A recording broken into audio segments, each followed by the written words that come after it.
पाकिस्तान नाज़रीन कराम, आज सिर्फ एक शख्सियत मेरी मेहमान है, कमरुज़्ज़मान कायरा साहब। हमारे वजीर रहे भी हैं, अब भी हैं। अब मशीर कहलाते हैं लेकिन काबीना का वैसे ही हिस्सा है। वजीर इत्तलात भी रहे हैं, अमूर कश्मीर के वजीर भी रहे हैं, गिलगित और बल्तिस्तान के गवर्नर भी रहे हैं। तारफ़ की ज़रूरत नहीं जी।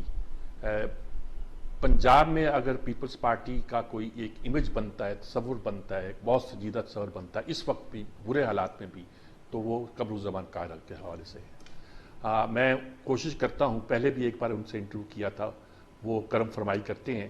आज भी मैंने चाहा है कि मुल्की हालात पर, सूरत हाल पर जो इस वक्त गुजर रही है, माशी तौर पर, सियासी तौर पर, इमरान खान का बयानिया, शहबाज गिल और ये वो सब, इन मामलों पर उनकी राय ली जाए और उनसे पूछा जाए कि पाकिस्तान कहाँ खड़ा है और कहाँ जा रहे हैं। हर आदमी परेशान है, महंगाई से परेशान है, महंगाई से परेशान होना और बात है, पाकिस्तान की सलामती से परेशान है।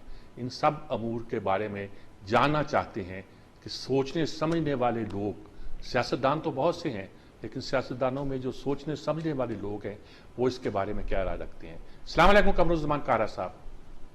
जी वालेकुम सलाम मीर साहब, बहुत शुक्रिया। आप बड़े हैं और आपने बड़ेपन का मुजाहरा करते हुए मेरा नहीं, मैं हमेशा मैं तो कारकुन हूँ। मैं हमेशा मोतरफ रहा हूँ आपके कारकुन होने का।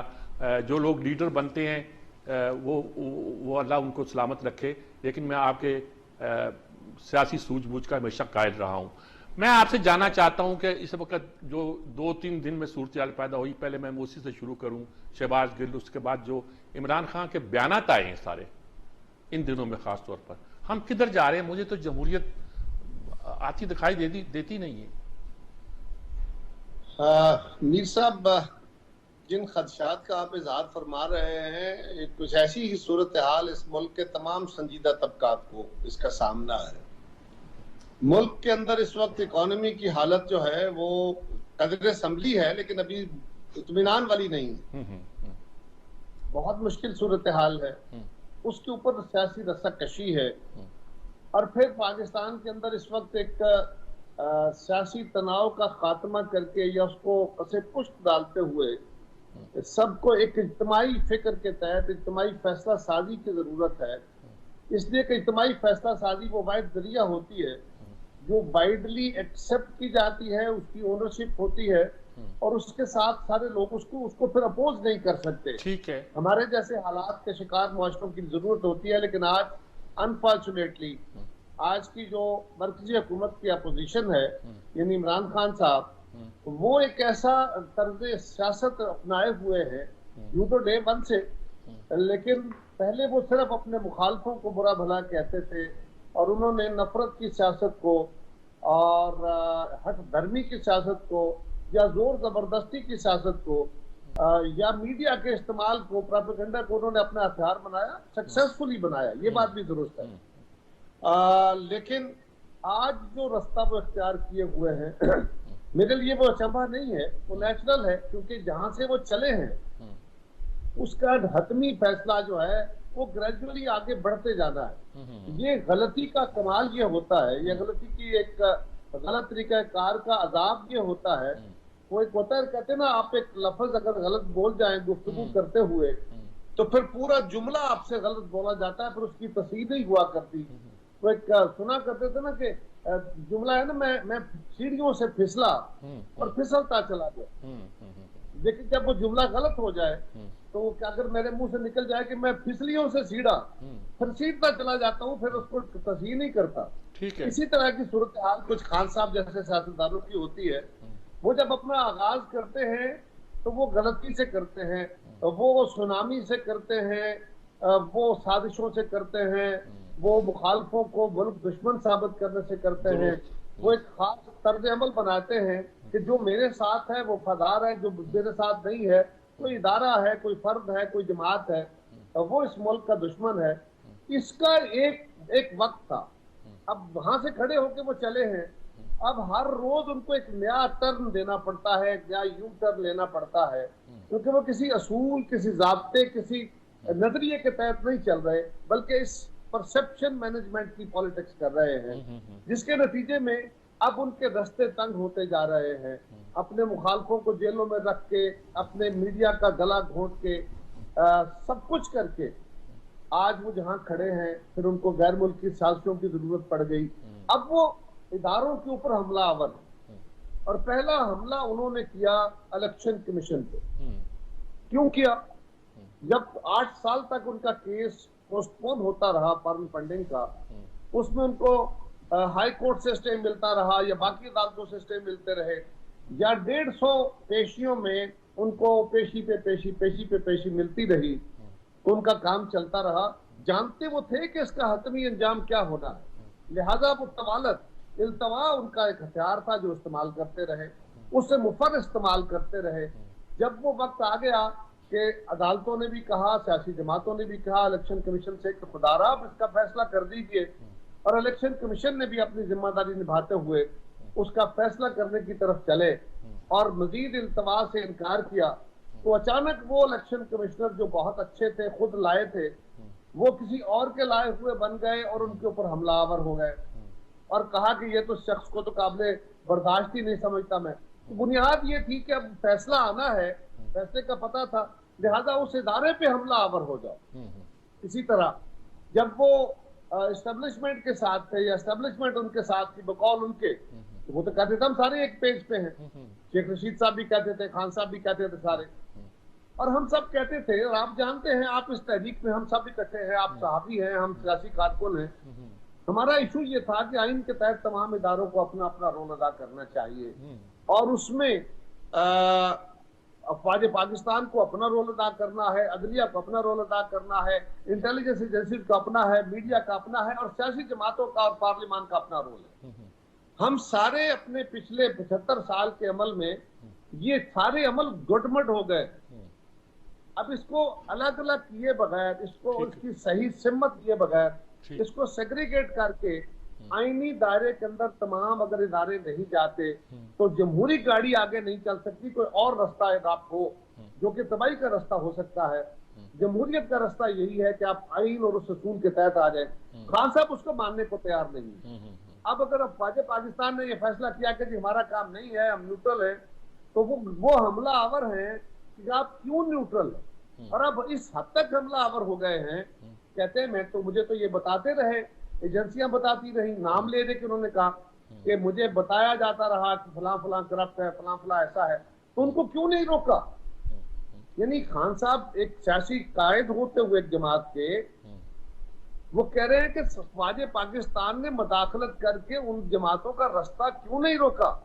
हालांकि 4.25 साल पूरे बाइख्तियार रहे वजीर आजम, उनके पास सारे इदारे थे, वो कहते रहे नैब मेरे पास नहीं था, वो कहते रहे FIA मेरे हाथ में नहीं था, वो कहते रहे जो भी, लेकिन एक्चुअल क्या था आप भी जानते हैं, मैं भी जानता हूँ। FIA और नैब की प्रेडिक्शन करते थे। खान साहब कहते थे मैं फलां को गिरफ्तार कराऊंगा, वो गिरफ्तार होता था। इनके मुदरा कहते थे फलां पकड़ा जाएगा, पकड़ा जाता था। ये कहते थे मैं फलां की मूछे मूंछ दूंगा, मैं मूछे तो पकड़ के उसको सबक सिखाऊंगा, वो सिखा देते हैं। लिहाजा अब खान साहब का मसला क्या हो गया, जब वो तेजी से उनका इमेज गिरा, वो अपने तो टोटल जो प्रॉमिसेस थे उसमें फेल हो गए, तो उन्होंने एक तो साजिश का बयानिया लिया और दूसरा अफवाज पाकिस्तान। अब जुल्म ये है कि एक सियासी रहनुमा, खुद को सियासी कारकुन कहने वाला इमरान खान साहब, वो अफवाज पाकिस्तान को न सिर्फ दावत दे रहा है बल्कि उसके ऊपर दबाव बढ़ा रहा है, जलसे कर रहा है, जुलूस कर रहा है, मीडिया में जाके बोल रहा है कि आप आगे बढ़ो। अफवाज पाकिस्तान को कह रहा है कि आप आइन तोड़ो, अपनी गलती की इस्लाह करो, सियासी अमल के अंदर मदाखलत करो, आप सियासी मदाखलत करके सियासत के अंदर इस हुकूमत को चलता करो और मुझे लेके आओ।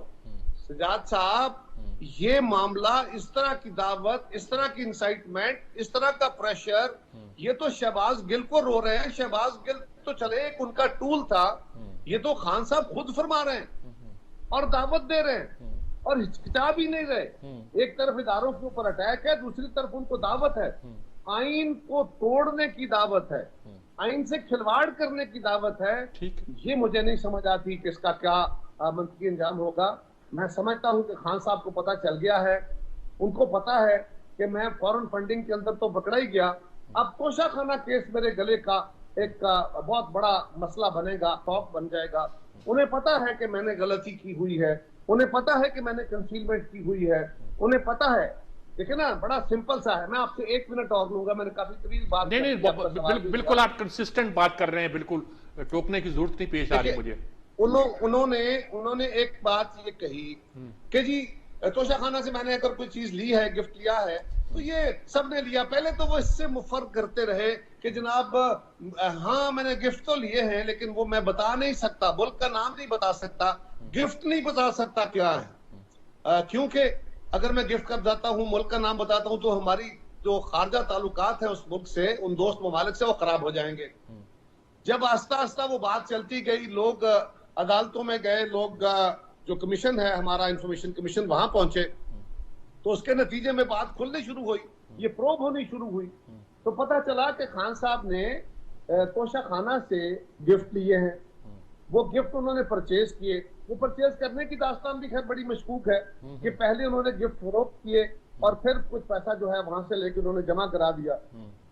जब इस पे इतराज उठा तो उन्होंने कहा जी कि मेरे गिफ्ट मेरी मर्जी, मुझे गिफ्ट मिले थे, मैंने बेच दिए, कि मैंने कोई गैर कानूनी काम किया है।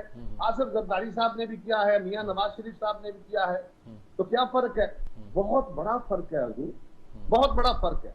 आसिफ जरदारी साहब को गाड़ियां गिफ्ट मिली, उन्होंने गाड़ियों की जो कीमत, सब्सिडाइज कीमत ऑफ कोर्स, वो दे के गाड़ियां खरीदी। वो गाड़ियां इस्तेमाल कर रहे हैं, बड़ी संभाल के रखी हुई हैं, बेची नहीं है, नफा के लिए इस्तेमाल नहीं किए हैं। मियां नवाज शरीफ साहब को गाड़ी मिली, उन्होंने संभाल के रखी हुई है और वो उसको इस्तेमाल करते हैं किसी भी गिफ्ट। ये तो ऐसा ही है ना सजाद साहब कि आप मुझे कोई कपड़ों का जोड़ा, कोई जूता, कोई सूट, कोई कोट, कोई चीज गिफ्ट करते हैं और मैं बाजार में जाके बेच के वो तोहफा जो है उससे पैसे कमा लूं, तो आप मेरे बारे में क्या समझेंगे? आप मुझे किस तरह का इंसान समझेंगे? ठीक ठीक। इसी तरह हुआ कि पाकिस्तान के वजीर आजम ने गिफ्ट जो हैं वो बेचे और वो उन ममालिक तक ही पहुंच गए, खबरें भी पहुंची और बकौल शख्स से वो गिफ्ट भी शायद वहां पहुंच गए। ठीक है।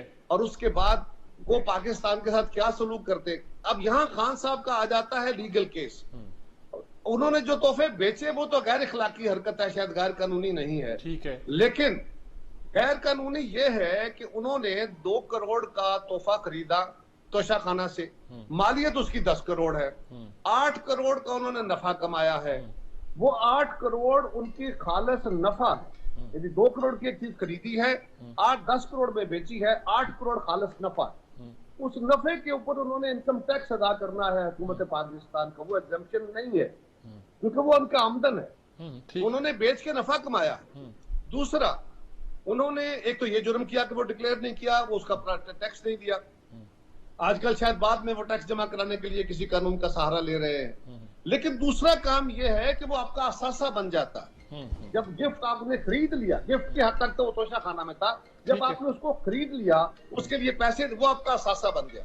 आपने बेच लिया, वो आपके कैश में आपका असासा बन गया। वो असासा काइंड में हो या कैश में, यानी वो असल शक्ल में हो या उसकी कीमत आपके पास नोटों की सूरत में हो, वो आपने या आपने कन्वर्ट कर ली हो, वो आपने अपने इलेक्शन कमीशन के रिटर्न में जाहिर करना होता है हर साल। अगर आपने उस साल जाहिर नहीं किया तो आप क्लियर कट कंसीलमेंट के केस में हैं। और ये है खान साहब की घबराहट, जिसके ऊपर आजकल वो कह रहे हैं कि जी मेरे खिलाफ एक साजिश हो रही है, अब मेरी पॉपुलैरिटी से बड़े तंग हो गए हैं, डर गए हैं, अब मुझे रास्ते से हटाने का तरीकाकार है, अब मियां नवाज शरीफ को मेरे बराबर लाया जा रहा है। और इसी पे वो फौज पे दबाव बढ़ा रहे हैं और फौज पे हमलावर हो गए हैं और कह रहे हैं कि आप क्यों नहीं आके टेक ओवर करते, क्यों नहीं इनको घर भेजते। ये बहुत बड़ा जुर्म है, ये आईन से इन्हिराफ की बात है। और मैं समझता हूँ कि खान साहब को अभी भी होश के नाखून लेने चाहिए, उनको इस तर्ज अमल को फौरन तर्क करना चाहिए, माफी मांगनी चाहिए कौम से, वरना वो किसी बड़ी मुश्किल में फंस सकते हैं। ठीक बात है, आपकी बात बहुत कंसिस्टेंट, बड़ी वजाहत के साथ आई है। मैं एक वक्फा लेना चाहता हूं, लेकिन वक्त से पहले मैं बात क्लियर करना चाहता हूं कि इसके बाद मैं आपसे ये पूछना चाहूंगा कि जब खान साहब का ये जिद्दी रवैया है, ये अकड़ है, आखिरी बाल तक लड़ने की जो बात करते हैं, इसके नतीजे के तौर पर मुल्क में जमहूरियत का क्या बनेगा, हमारी मईशत का क्या बनेगा, हमारी सियासत का क्या बनेगा? क्या सब कुछ तितर बितर होकर रह जाएगा? आप लोगों ने अपने सारे इख्तलाफत बुलाकर एक इत्तेहाद किया है, क्या वो कुछ नहीं कर सकेगा? एक वक्फे के बाद हाजिर होते हैं।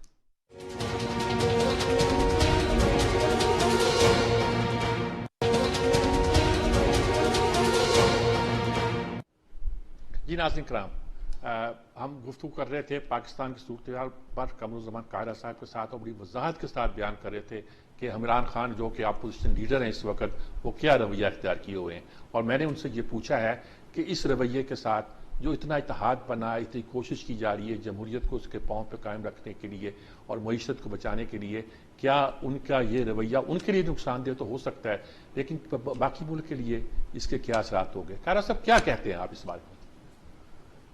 सिजाद साहब, आपने बड़ा बड़ा बड़ा दुरुस्त सवाल किया है और बड़ा पेचीदा सवाल है, लेकिन एक बड़ा इसका वाज़ेह जवाब।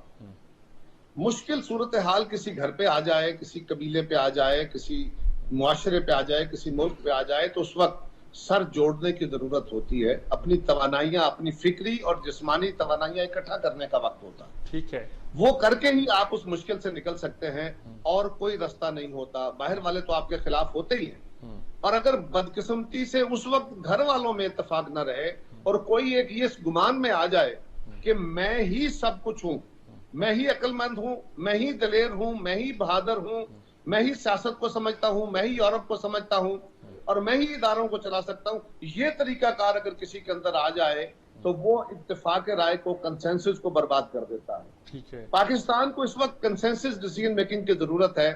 आप जरा गौर कीजिए, पीपल्स पार्टी ने, मुस्लिम लीग, बीबी शहीद ने अपने माजी से, अपने पीपल्स पार्टी के माजी से, पाकिस्तान की सियासत से सबक सीख के उन्होंने सीओडी का कॉन्सेप्ट, चार्टर ऑफ डेमोक्रेसी का कॉन्सेप्ट मियां नवाज शरीफ के साथ किया और वो खुद चल के गई उनके पास। उस वक्त वो एग्जाइल में थे।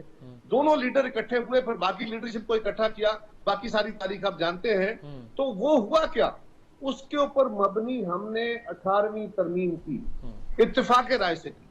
पीपल्स पार्टी के दौर में जितनी कानून साजी की, इत्तेफाक राय से की। एनएफसी किया, इत्तेफाक राय से किया। आज किसी को 18वीं तरमीम के ऊपर एतराज होगा, एनएफसी पे होगा, जो भी मर्जी हो, आज उससे कोई इन्हराफ नहीं कर सकता, कोई उसके खिलाफ नहीं बोल सकता, क्योंकि वो सबका इत्तेफाक राय का फैसला है। इसी तरह आज पाकिस्तान को इस गर्दाब से निकलने के लिए इसी तरह के कंसेंसस, और हमने आपस में अगर एक चार्टर डेमोक्रेसी किया तो इकट्ठे तो नहीं हो गए थे ना। हम आपस में मुखालिफ थे, इलेक्शन लड़ते थे, एक दूसरे के अपोजिशन भी करते थे, लेकिन लिमिट्स मुकर्रर कर दी थी। यही जरूरत आज है। आज मुल्क की एक तरफ पाकिस्तान की जो मेजर सियासी जमातें हैं वो इकट्ठी एक इत्तेहाद की सूरत में है, और खान साहब कौम को जज्बाती और हैजानी कैफियत में लाके अपने मीडिया और सोशल मीडिया का इंतहाई गलत इस्तेमाल करते हुए और अपने इदारों के ऊपर हमला आवर होते हुए जो नैरेटिव खड़ा कर रहे हैं, उससे अंदरूनी तौर पे अदम इस्तेहकाम पैदा हो रहा है और बैरूनी तौर पे पाकिस्तान के दोस्त पाकिस्तान से नाराज है और हम कोशिश कर रहे हैं वो राजी हों।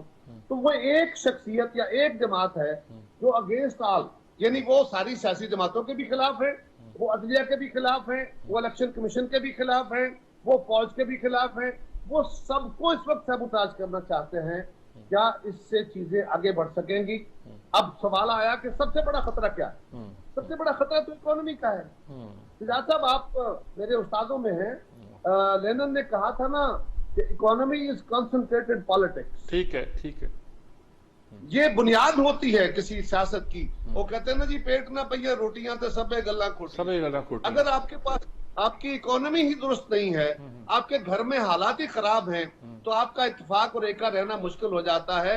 आज पाकिस्तान का हर जी शऊर बंदा, वो सहाफी है, वो कारोबारी तबका है, वो सियासी लोग हैं, वो दुनिया भर के लोग हैं, वो कह रहे हैं एक ही रास्ता है कि पाकिस्तान में सियासी इस्तेहकाम आए और उसके नतीजे में बेहतर और मुश्किल फैसले, बेहतर फैसले से मुराद यह है कि मुश्किल फैसले करने हैं। हमने बड़े बड़े दुखी दिल से, बड़े भारी दिल से, बड़े ऑनेस्टली, मैं हल्फन कह रहा हूं कि हमने दिलों पे पत्थर रख के ये फैसले किए हैं। हमें पता है कि हमारे फैसलों की बदौलत अवाम के अंदर बहुत तकलीफ आई, अवाम की जिंदगी अजीरन हो गई है, लेकिन अगर हम ये फैसले नहीं करते तो आज खुदा न खास्ता पाकिस्तान डिफॉल्ट में होता और श्रीलंका वाली सूरत हाल जो हम किसी सूरत अफोर्ड नहीं कर सकते, किसी सूरत भी। पाकिस्तान के ऊपर खुदा न खास्ता श्रीलंका का तो दुश्मन कोरिया, हमारे तो चारों तरफ दुश्मन बैठे हुए हैं, हमें तो बड़े मोहतात रहने की जरूरत है। लेकिन खान साहब कहते हैं कि नहीं, एक ही मसले का हल है, इलेक्शन करा दो। अच्छा जी, फर्ज करें इलेक्शन हो जाता है, मिसाल के तौर पे मैं कह रहा हूँ, पहले तो वो कह रहे हैं ना इलेक्शन कराने का तरीका क्या है, फौज कहते हैं कि आप टेक ओवर करो, इनको घर भेजो। अब सवाल ये है कि इलेक्शन कराना है, इलेक्शन के कवानीन तब्दील हो गए हैं, चीफ इलेक्शन कमिश्नर बैठे हैं, इलेक्शन कमीशन बैठा है। जिस दिन इलेक्शन की डेट की बात की गई, फर्ज करें ये हुआ, तो खान साहब का अगला मुतालबा होगा इस इलेक्शन कमीशन को खत्म करें। ठीक है। फिर जब इलेक्शन कमीशन की बात आएगी, फिर वो कहेंगे नहीं, वो कानून वापस लाएं। वो कैसे आएगा? इलेक्शन कमीशन कैसे खत्म होगा? फर्ज करें इलेक्शन कमिश्नर इस्तीफा दे देते, अब मैं सारे मफरूजों की बात कर रहा हूँ। फर्ज करें इलेक्शन कमिश्नर इस्तीफा दे देते हैं, चीफ इलेक्शन कमिश्नर, उनकी तैनाती होनी है, लीडर ऑफ द अपोजिशन और हाउस ने मिलकर करनी है। खान साहब वहां है नहीं, इनसे मुशावरत नहीं हो सकेगी। आज के अवेलेबल जो अपोजिशन लीडर है उनसे मुशावरत की तो खान साहब कबूल नहीं करेंगे। तो ये नौखे लाडले को हम क्या करेंगे? फिर कानून आ जाएगा, कानून के ऊपर मसला हो जाएगा। अच्छा, कानून के आगे बढ़ेंगे तो फिर वो कहेंगे केयर टेकर गवर्नमेंट जो है वो मेरी मर्जी चलनी चाहिए। फिर वो कहेंगे कि नहीं, अब मैं समझता हूं कि फलां सियासी जमात को इलेक्शन में हिस्सा नहीं लेना चाहिए क्योंकि इनके खिलाफ केसेस है। खुद कहते थे कि पाकिस्तान का कानून सबके लिए एक होना चाहिए। आज जब अपनी बारी आई है, खुद जवाब देने पड़ रहे हैं, तो ना तोशा खाना का जवाब दे रहे हैं और कह रहे हैं मैं जवाब नहीं दूंगा, और प्रेशर बिल्ड कर रहे हैं कि मुझे एनआरओ दो। वो शख्स जो सारा पूरी सियासत दूसरों को, अपने मुखालफों को ताने और गालियां देता रहा कि मैं एनआरओ नहीं दूंगा, आज वो एनआरओ मांग रहा है कि मुझे तोशा खाना में एनआरओ दो, मुझे फॉरेन फंडिंग में एनआरओ दो, मुझे मेरे जो अदर एसेट्स का इशू है उसके ऊपर एनआरओ दो। जो आरिफ नकवी जो अबराज ग्रुप वाला है, उसने जो मनी लॉन्ड्रिंग किया है खान साहब के लिए, और सिजाद साहब ये बड़ा खौफनाक बात है, अबराज ग्रुप का जो KESC का मालिक था वो आरिफ नकवी खान साहब को अरबों रुपए भेजता है। वो अरबों कहां से आते हैं? KESC को लूटा जाता है। KESC को लूटने के बाद उसके बाद SSGC Swiss southern gas company, उनके अरबों रुपए के बिल वो खाता है। PSO का जो जिससे डीजल और उसने तेल लिया होता है उसके पैसे खाता है। और जब उसके खिलाफ FIA हरकत में आती है तो खान साहब साबिक DG, ये मैं नहीं कह रहा, ये बशीर मेमन साहब एक्स DG FIA रिकॉर्ड पे हैं, उनका इंटरव्यू है, वो कहते हैं मुझे बुला के इमरान खान साहब ने कहा कि इनके ऊपर हाथ हौला रखो और इनको इस पे एग्जोनरेट करो। उन्होंने कहा जी मैं भी नहीं कर सकता, ये तो आप भी नहीं कर सकते। मैं कहता हूं उसके बाद वो आरिफ नकवी साहब जाके लंदन से दुबई पैसे भेजते हैं, दुबई से खान साहब के सीक्रेट अकाउंट्स में पैसे आते हैं। वो अकाउंट जो आप डिक्लेयर नहीं करते इलेक्शन कमीशन में, उन अकाउंट्स में आते हैं। तो ये मनी लॉन्ड्रिंग नहीं है तो और क्या है? आज खान साहब इसके ऊपर एनआरओ मांग रहे हैं, वो फौज से मांग रहे होंगे, वो हुकूमत से मांग रहे होंगे, लिहाजा उनका जो तरीकाकार है वो आज देखे ना, एक तरफ वो कह रहे हैं कि जी शहबाज गुल ने बड़ा गलत किया है, उनके तर्जमान जो है वो सेनेट के फ्लोर पे कह रहे हैं बड़ा बुरा किया है, उनके साथियों ने कहा जी बिल्कुल उनको ये करने को कोई हक नहीं था। दूसरी तरफ खान साहब जाके बगैर गवर्नमेंट से या उससे इजाजत लिए अदालत से वो जाके अस्पताल चले जाते हैं, वो कानून को मानने को तैयार नहीं है। उनको वकला ने बताया होगा, यकीनन वकला ने बताया होगा कि इस तरह मुलाकात नहीं हो सकती किसी हवालाती की, बल्कि उसके लिए इजाजत लेनी पड़ेगी। वो रिमांड में है, वो इजाजत नहीं लेते, वो कहते नहीं मैंने जाना है। उनको गुमान है कि वो अभी तक जो चाहेंगे करेंगे, ऐसा नहीं है। आप देखिए ना जरा, उन्होंने इदारों को इदारों के सामने खड़ा कर दिया। शहबाज गिल साहब को अदालत ने रिमांड पे दे दिया, इस्लामाबाद पुलिस को। खान साहब ने खुद हुक्म दिया पंजाब पुलिस को और डिस्ट्रिक्ट पिंडी की इंतजामिया को कि आपने शहबाज गिल को वहां से निकालो। इस्लामाबाद पुलिस गई हुई थी उनको लेने, उनको निकालो और पिंडी के अस्पताल में दाखिल करा दो। मैं आपने उनको उनके हवाले नहीं करना। वहां दोनों पुलिसें आमने सामने हो गई। अगर रेंजर्स ना जाती तो वहां क्या होता? खान साहब इस बात को नहीं समझ रहे। वो तो पंजाब के चीफ मिनिस्टर को समझ आ गई कि इसके मानी क्या है। जहां होने वाली कोई जो तसादम है तो वो पंजाब हुकूमत को और इस मुल्क को कहां ले जाएगा, वो वहां से रिट्रीट कर गए और अच्छा फैसला किया गया। लेकिन खान साहब तो किसी चीज से मुफर नहीं कर रहे। वो तो समझते हैं कि या मैं हूं या कुछ नहीं है। ये वो जिद्दी बच्चा है जो कहता है खेल में जीतूंगा तो मैं, वरना मैं खेल ही बर्बाद कर दूंगा। वो कह चुके हैं कि इस मुल्क के 3 टुकड़े हो जाएंगे। वो धमकियां देते देते पता नहीं क्या कह जाते हैं। और मुझे नहीं लगता कि खान साहब कोई जमहूरियत की खिदमत कर रहे हैं, खान साहब कोई मुल्क को इस्तेहकाम की तरफ ले जाना चाहते हैं। वो पाकिस्तान के अंदर यक जमाती निजाम कायम करना चाहते हैं, हिटलर का निजाम, फाशिज्म लाना चाहते हैं, जिसका पाकिस्तान मुतहम्मल नहीं है। और आज हर जी शऊर, मैं कह रहा हूं जी, पिछले दिनों इस्लामाबाद चैम्बर ऑफ कॉमर्स ने, उससे पहले FPCCI ने, बाकी चैम्बर भी इस पे कोशिश कर रहे हैं कि कोई इत्तेफाक राय से इकोनॉमिक एजेंडा तय किया जाए। हुकूमत वक्त बार बार कह चुकी है, सियासी जमातें कह चुकी हैं, हमें गालियां खा खा के बस हो गई। इसके बावजूद हम कहते हैं कि जनाब आप बैठ के बात करें। वो कहते हैं मैं इजराइल से बात करूंगा, हिंदुस्तान से बात करूंगा, आपसे नहीं करूंगा। अच्छा कार साहब, एक वक्फा दे रहे हैं, वक्फे के बाद मैं आपसे यही पूछना चाहता हूं कि मईशत भी खतरे में है, पाकिस्तान की सलामती भी खतरे में, जो बातें आपने की हैं इससे लगता है कि मुल्क की सलामती भी खतरे में है। आप अगर अफवाज में डिवीजन पैदा करना चाहते हैं और दुश्मन को मजबूत करना चाहते हैं तो उसका अंजाम क्या हो सकता है, इसका क्या इलाज हो सकता है, क्या हम क्या हम लोगों को बताएं कि कैसे हम इस सारी सूरत से निकल सकते हैं। कि वक्फे के बाद हाजिर होता हूं।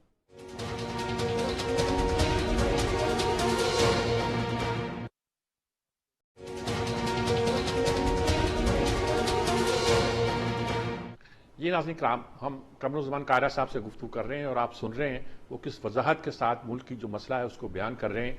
असल मसला यही लगता है कि इमरान खान है। बहुत से लोगों का यही ख्याल है कि मुल्क जब तक सियासतदान इकट्ठे होकर बैठ के कोई फैसला नहीं करते, हमारी मईशत भी खतरे में है, हमारी सलामती भी खतरे में है, हमारी जमहूरियत भी खतरे में, और मुल्क तो खतरे में है ही है। कारा साहब, क्या नजर आता है आपको, यानी कि सलामती पर भी लोगों के सवाल उठने शुरू हो गए हैं, मईशत पे आप देख रहे हैं, कैसे तय करेंगे आप लोग सारी मईशत का मसला अगर मुल्क के अंदर यही इंतजार? देखिए, जो खुदा न खास्ता मईशत डूबती है तो पाकिस्तान का, खुदा न अल्लाह ना करे, सलामती खतरे में होगी। और सजाद साहब, हम तो सलामती का पहले ही शिकार हो चुके हैं, अदम सलामती का। हमें तो सबक सीखना चाहिए। ये जो मुल्क होते हैं ना जी, ये कोई कंक्रीट की दीवारों और लोहे की दीवारों के बने हुए नहीं होते। ठीक है, ये जमीन के ऊपर इनविजिबल लाइंस होती हैं, वो इतनी मुकद्दस और अहम होती हैं कि उनको असूलों के तहत चलाया जाए तो वो दीवारें पहाड़ों की तरह होती हैं, और अगर बेअसूली हो जाए तो पहाड़ रेत की दीवार साबित होते हैं। ये हमें समझना चाहिए।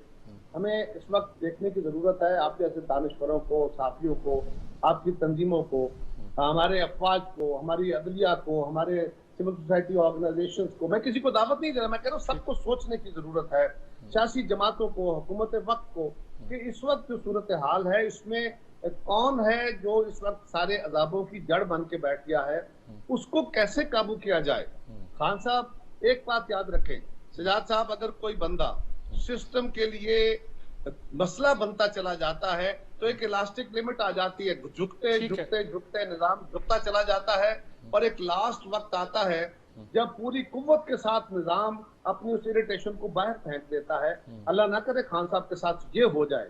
लिहाजा उनको समझना चाहिए, उनकी सलामती भी और मुल्क की सलामती भी इसी में है कि वो ठहर के बातें करें, वो अपनी पॉलिटिक्स करें, वो लोगों में पॉपुलर होंगे, वो आए, अगले साल इलेक्शन होगा, इलेक्शन के लिए अगर वो कोई बात करना चाहते हैं, अब तो अदालत ने भी कहा उनको, सुप्रीम कोर्ट ने भी कल कहा है कि हमने तो कहा है आप पार्लियामेंट में जाके बैठ के बातें करें, लेकिन हम उनके लिए हर फ्लोर पे जाके बात करने को तैयार हैं।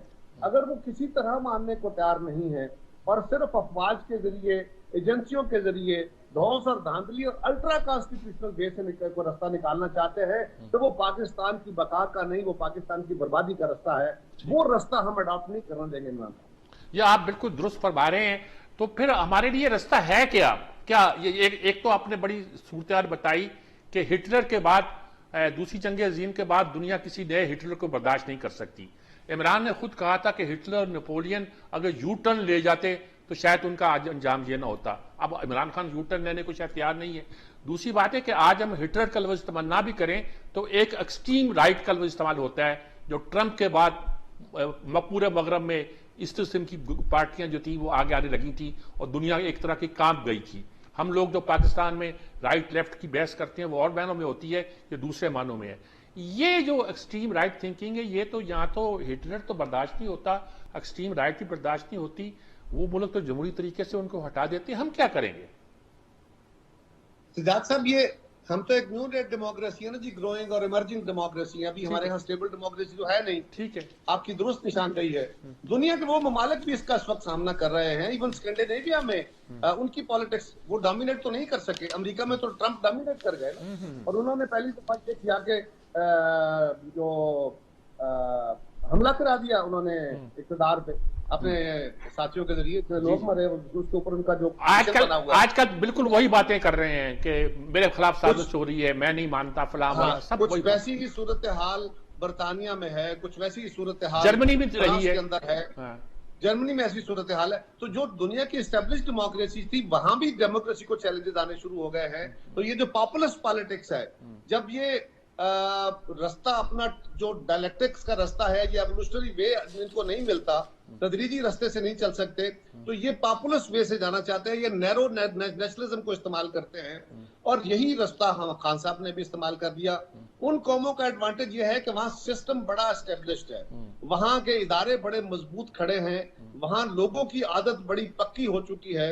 वो ना किसी मजहबी आलम के काबू में आते हैं कि उसके बहकावे में आके वो कोई मुस्तकबिल के ख्वाब देख के और गलती करे, ना इस तरह के लोग। वक्ती तौर पे अगर कुछ लोग इनके बहकावे में आते भी हैं तो वो मिचौर मुआशरे फौरी तौर पे उसकी निशानदेही करके उसका तदारक करते हैं। हमारे यहाँ तो हमारा तो स्पॉन्टेनियस रिएक्शन है ना, हम तो न्यू डेट डेमोक्रेसीज की तरह बिहेव कर रहे होते हैं। तो हमारे लिए बहुत सारे खदशात हैं, लेकिन इसका इलाज किसी एक शख्स, किसी एक इदारे, किसी एक जमात के पास नहीं है। हम सबको अपनी अपनी जगह पे सोचना होगा, अवाम को इस पे आगाह करना होगा। अगर हमने ये कर लिया तो फिर हम मजबूर करेंगे और आपको मुतहद रहना पड़ेगा, और आपकी जितनी जमातें हैं उनको मुतहद रहकर इस पूरी सूरत हाल का मुकाबला करना पड़ेगा। बिलाशुबा हमें अपनी सियासत को रिस्क पे लगा के, हमें अपना सियासी कैपिटल बर्न करके भी अगर पाकिस्तान के लिए मुश्किल फैसले करने पड़ते हैं तो बिल्कुल करने चाहिए। हमें इकट्ठा रहना चाहिए, हमें पाकिस्तान के लिए अपनी सियासत कुर्बान करनी पड़े तो करनी चाहिए। ये मुल्क होगा तो आप साफत करेंगे, मैं सियासत कर लूंगा, लेकिन खुदा न खास्ता अगर कुछ और हो गया तो फिर खान साहब कहां और हम कहां, अल्लाह ना करे कोई ऐसी सूरत बने। लेकिन सफर हमारा उस तरफ है। ये रास्ता जो है ना, हमारा एक मसला और भी है सिराज साहब, आप इसको मेरी तस्दीक कीजिए अगर मैं गलत हूं। हमारा काफी अरसे, कई दहाइयों से हमारी कोशिश ये रही है कि अच्छा सरफे नजर करो, चलो यार छोड़ो, ये हो गया ना, चलो ठीक है, इसको बर्दाश्त करो, आगे चलो, इसको बर्दाश्त करो। ये जो बर्दाश्त करो आगे चलो, बर्दाश्त करो आगे चलो है, ये कंप्रोमाइजेस हैं। कभी हम मुलायत के साथ कंप्रोमाइज करते हैं, कभी हम डिक्टेटरशिप के साथ कंप्रोमाइज करते हैं, कभी इंटरेस्ट ग्रुप्स के साथ कंप्रोमाइज करते हैं, कभी इंतहा पसंदी के साथ कंप्रोमाइज करते हैं, और फिर कभी वकला की हड़ताल हो जाती है, कभी ट्रांसपोर्टर्स की हड़ताल हो जाती है, कभी मीडिया हड़ताल कर देता है, कभी सियासी जमातें ऐसा कर देती हैं। तो इसके आगे हुकूमतें बेबस हैं, मुआशरे बेबस हो गए हैं। इसका इलाज निकालना होगा। ये सरफे नजर की पॉलिसी अगर हमने चलाई तो फिर कोई रास्ता नहीं है, इसके सामने खड़ा होना होगा, और ये हुकूमत की जिम्मेदारी है। बिल्कुल मैं इस हुकूमत का हिस्सा हूँ, और हम अपने कहीं जितनी हिम्मत कर सकते हैं। गुजारिश ये है कि आपको, सहाफियों को, you are the watchdog of the society, आपको और अदलिया को बिल्कुल ध्यान रखना चाहिए। आपका काम ये है कि जो सियासी जमातें दुरुस्त रास्ते पे चल रही हैं उनको, उनके रास्ते की निशानदेही और उनको सपोर्ट करें, जहां गलती है गलती की निशानदेही करें, और जो सियासतदान गलती कर रहा है उसको आइडेंटिफाई करके उसको क्रिटिसाइज करें। ये सियासतदानों को मिनहसुल जमात कर क्रिटिसाइज कर देना कि सियासतदान गैर जिम्मेदार है, सियासतदानों ने किया है, ठीक बात, ये मुनासिब नहीं। कारा साहब, आपकी बहुत उम्दा गुफ्तगू हमने सुनी, और दिल तो करता है कि ये बात जारी रहे, लेकिन पूरा ये हमारा जो घंटा जो इस प्रोग्राम के लिए था वो ख़त्म हो रहा है। और मैं आपका बहुत शुक्रगुजार हूँ, आपने बहुत कंसिस्टेंट अंदाज में बगैर मेरे सवाल पूछे, कोई इंटरव्यू करने की जरूरत ही कहीं मुझे महसूस नहीं हुई। एक ऐसी कंसिस्टेंट एक नक्शा खींचा है पाकिस्तान का कि अगर हम समझ जाएं तो पाकिस्तान भी बचेगा, जमहूरियत भी बचेगी, हमारी मईशत बचेगी, हमारी सलामती का भी बिल्कुल एहतमाम होगा। बहुत बहुत शुक्रिया आपका। नाज़रीन किराम, इसी के साथ खुदा हाफ़िज़।